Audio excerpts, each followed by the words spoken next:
பகவத்கீதையில் 6வது சாப்டரில் 30வது ஸ்லோகம். யோ மாம் பஷ்யதி சர்வத்ர சர்வம் ச மயி பஷ்யதி தஸ்யாஹம் ந ப்ரணஷ்யாமி சச்ச மே ந ப்ரணஷ்யதி. இப்போ இதுக்குள்ள அர்த்தத்தை பார்க்கலாம். முதல் நிலையில் அவர் சொன்னார், ஆத்மா அறிவு வடிவால் சமம்னு. அதாவது உடல் நீங்கியாச்சுன்னா ஆத்மா எல்லா ஆத்மாவும் சமந்தான். நம்மளோட ஆத்மாவும் எல்லாரோட ஆத்மா எல்லா ஜீவன்லேயும் எல்லாமே சமம்னு சொன்னார் இல்லையா.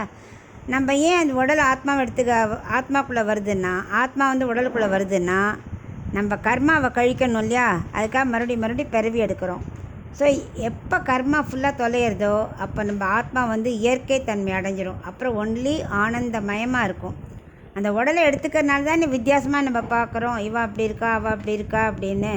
ஸோ உடலை நீக்கிட்டு ஆத்மாவை மட்டும் பார்க்க ஆரம்பித்தா நமக்கு அந்த அறிவு வந்துடும், அனைவரும் சமங்கிற அறிவு வந்துடும் முதல்ல சொன்னார். ஏன்னா ஒரு பானை சோத்துக்கு ஒரு சோறு பதம் இல்லையா, அவர் அதை சொன்னார். அதனால் நம்ம ஆத்மா அறிவொளி கிடச்சிருத்தோன்னா எல்லா ஆத்மாவும் சமங்கிற அறிவு நமக்கு வந்துடும்.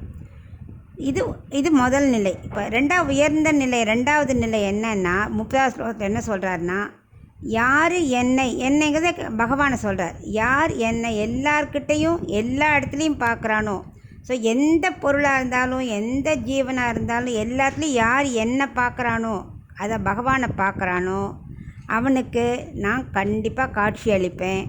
அவனும் எனக்கு காட்சி அளிக்கிறேன்னா அவரும் ஆத்மா தானே. ஸோ ரெண்டு ஆத்மாவையும் ஒன்று தானே. ஸோ அவரும் நமக்கு காட்சி அளிப்பார். நம்ம கண்ணு நல்ல ஆத்ம சிந்தனை இந்த வாழ்க்கை உள்ளுக்குள்ளே பகவான் தெரிவாங்கிறாரே, அவர் காட்சி கொடுப்பார். எல்லாத்துலேயும் அவர் இருக்காங்கிறத நம்ம புரிஞ்சுக்கணும். எல்லா ஜீவனும் சமம், எல்லா பொருட்களையும் அவர் இருக்காங்கிற எப்போ அந்த ஞானம் வருதோ அப்போ பகவான் நமக்கு கண்டிப்பாக காட்சி அளிப்பார் அப்படின்னு அவர் சொல்கிறார்.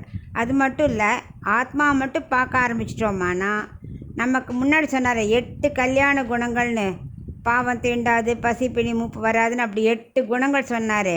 அது அத்தனையும் நமக்கு கிடச்சிரும். அதுக்காக பகவானுக்கோட எல்லா குணமும் இல்லை, பகவானுக்கு எண்ணற்ற குணங்கள் அத்தனையும் வராது. பட் கல்யாண குணங்கள் 8 நமக்கு வந்துடும். அதான் 2வது நிலை அப்படின்னு இந்த ஸ்லோகத்தில் விவரிக்கிறார்.